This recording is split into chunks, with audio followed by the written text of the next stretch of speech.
I'm Ed Perlmutter. I'm the congressman for the 7th Congressional District, which is Jefferson County and Adams County. And today we have Rick Doucet from Community Reach joining us as part of our Local Heroes series.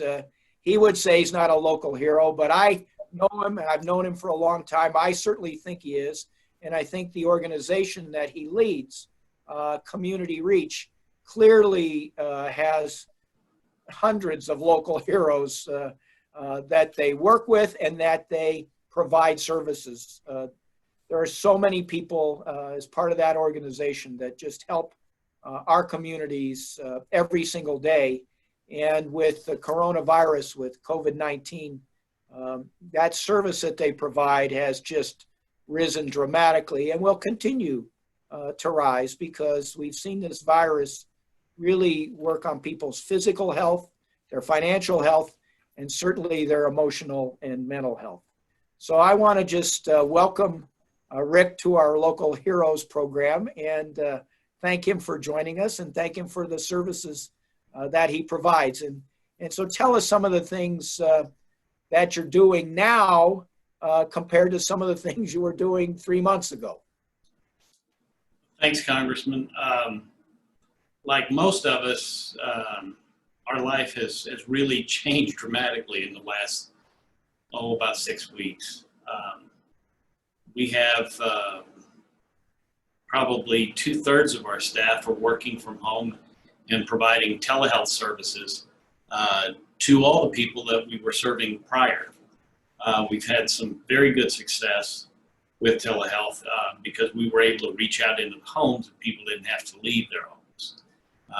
We do still see some consumers in person for shots and medications, escrow disbursements, and we have several of our programs that are still open. We have our walk-in crisis center is still open, our detox facility, our intensive residential for our substance abuse treatment, and our hospital step-downs, as well as a couple of our alternative care facilities.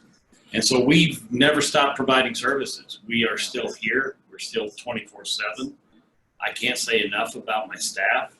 They've gone above and beyond and continue to go above and beyond to deal with the service that is needed in our community. And as you were saying, we haven't even scratched the surface of what's coming. People have been relegated to their homes, not by intention or design. They didn't have a choice. So we have families that are suddenly stuck at home 24/7 and kids that are in school at home 24/7. And that's going to, as people start to come out of this, it's going to start bubbling up. And we're ready for it. We're not sure exactly what that's going to look like, but we're ready for it. We've been able to keep our staff employed so that we can be ready when things do loosen up. Well, tell me some of the things, an example or two of sort of the telehealth aspect of this, how you're able to help, one of your clients who, has either it's been on a regular basis or they need some help at that immediate moment. Well, luckily, CMS has relaxed some of the rules around telehealth for the time being. That's been great. We appreciate the work that I'm sure you had a lot of influence in getting that to happen. But we actually, the same technology we're using today, we connect people with, if they have the ability, with their own systems at home. So we have the same conversation you and I are having. Well, a little different. Yeah. If they don't have the ability to do televideo as we have, we also call them on the phone, which for now has been an accepted practice.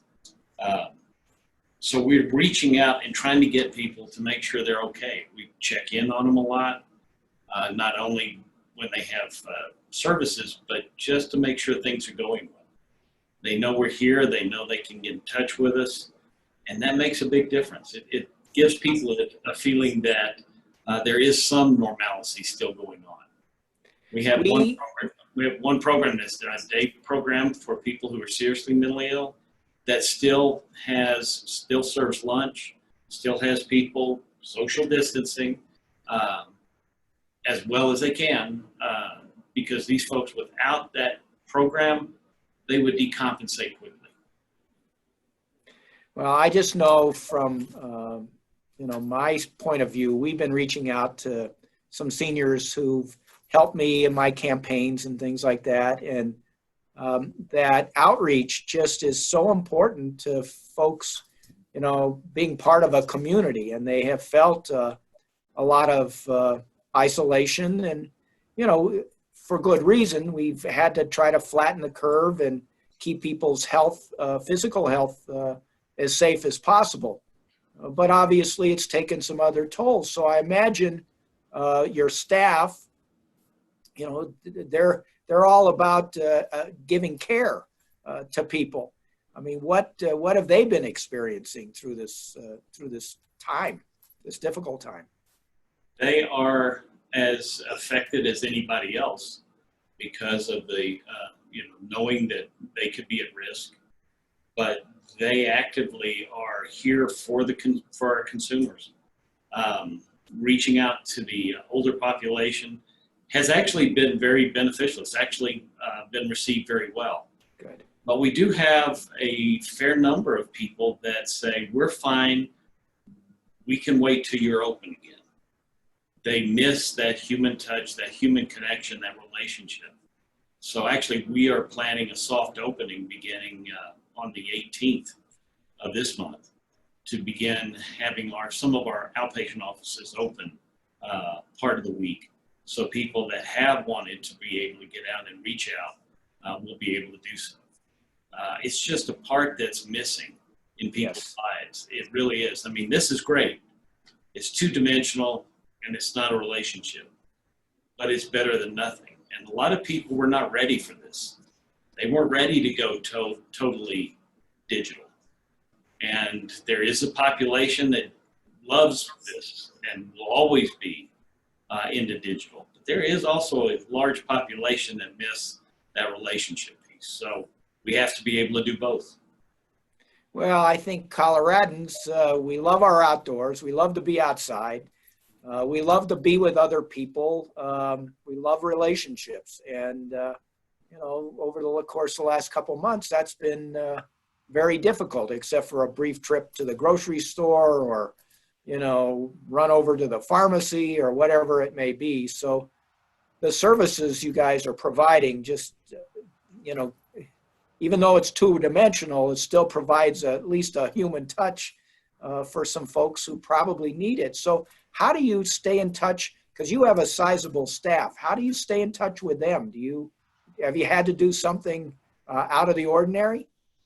Well, like I said, I do a town hall meeting for our managers and directors at that level, and that we have over 55 people every Monday. And it's very strange to see 55 people staring at me on this screen. So we've worked in some new ways of doing things where I get interviewed by one of my leadership team, which works a whole lot better because I'm not staring at the monitor. But I know our teams are doing the same thing. They're having their team meetings via Zoom.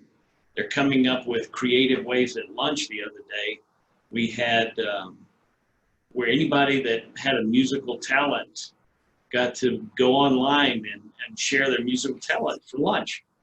And I missed it. I was at another event, but I heard it was real nice. Today they're doing yoga. I don't know how you do yoga on Zoom, but they're doing yoga. So we're trying to connect as best we can.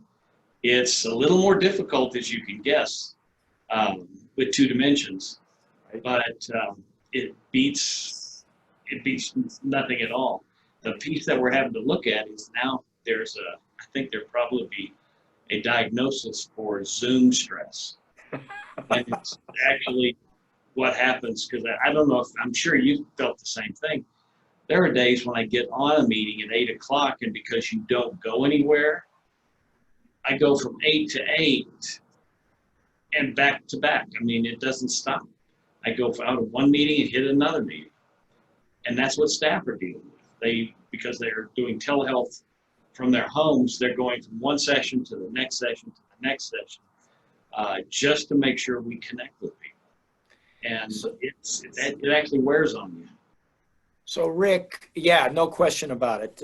You know, you're not used to looking at yourself all the time either. You know, I mean, it's part of these things. So, you know, a lot of the work that you do and that Community Reach does has to do with school age kids and revolves around schools. How have you been dealing with that?